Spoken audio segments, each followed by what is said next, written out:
Hello mga ka-Evans!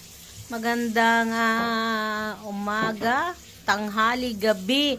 Pero dito po sa amin sa Roma ay gabi ng linggo. Ang oras po natin ay alas 8. Gis ng gabi. Ayan, ito po ang inyong ka-Evans. Ayan, magandang gabi po sa ating lahat.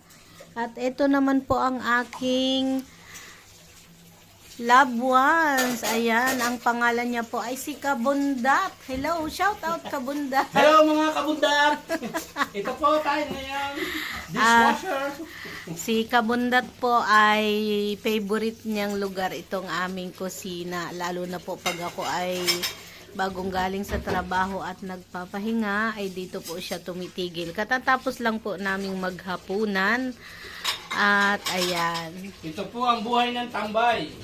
Siya po ay walang trabaho sa ngayon. Ang trabaho lang po niya ay 2 times a week. Ayan. Hindi po lahat ng nasa ibang bansa ay laging puno ng trabaho. Dito po sa Italy ay maswerte na kung sa loob ng mahabang panahon ay tuloy-tuloy ang iyong trabaho. Siya po ay nagkaroon ng trabaho sa 3 beses na ma-renew yung kanyang kontrata.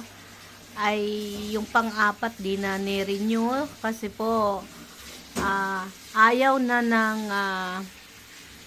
sosyeta, ano bang tawag sa Kaya huwag kayong magtitiwala sa mga fake na kaibigan. Sila ang magdudubog sa iyo. At ayun, hindi na po siya nirenyuhan kasi ayaw na ng sosyeta na magdagdag pa ng legal na nagtatrabaho sa kanila. So, ang kontrata niya nag-start sa una ay 3 buwan. Tapos, sumunod po ay 6 na buwan. Tapos, sumunod ay 9. Tapos, sumunod ay parang 10 months. Yung pang-4 na dapat re-renewhan si Kabunda ay hindi na po na-renewhan.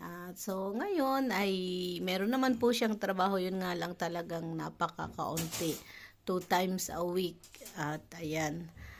At yan. Dito po siya. Maraming trabaho sa bahay namin. Ayan. Ayan po. Sa lipunan. So, shout out sa mga kaibigan, mga kakilala na baka meron kayong maiibigay na trabaho. Lalo sa mga kaibigan dito sa Roma. Ayan. Shout out po sa Soword family. Alam nyo po na itong si Kabundat ay talagang solid subscriber ng Soword family. Ayan. Shout out mga ka-Soword. Ayan, ayan. Pero siya po ay naka-Roma. Ayan. Idol Kapanalig. Ayan, talagang Idol Kaman. araw-araw po ay nanonood siya. Kautoy. Harigundox. Kabugoy. Ayan, binaybay ng lahat po.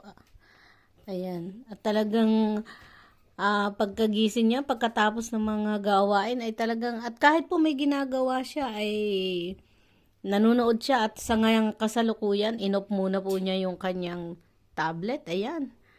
At pinapanood naman niya po yung Si Kuya Dang, kasal ni Kuya Dang. Kuya Dang TV. Ayan, nanonood siya kay Kuya Dang TV. So, ayan, sa ngayon po, ito lang muna ang ating nakayanan na ipakita sa inyo. Ayan ang aming maliit na kusina na tinatambayan dito sa aming maliit na apartment na inuupahan. So, ayan, mga ka-Evans, maraming salamat sa inyong pagsuporta sa akin kay Sir Aspel Roma sa kanila. At sa lahat ng ating subscriber dyan, maraming salamat po. Sana ay madagdagan pa ang sumusuporta sa atin. So, hanggang dito na lang po. Ingat po tayong lahat. Saan mang sulok ng mundo kayo naroroon at saang mundo man kayo nandoon ay ingat po. Bye-bye. God bless you all.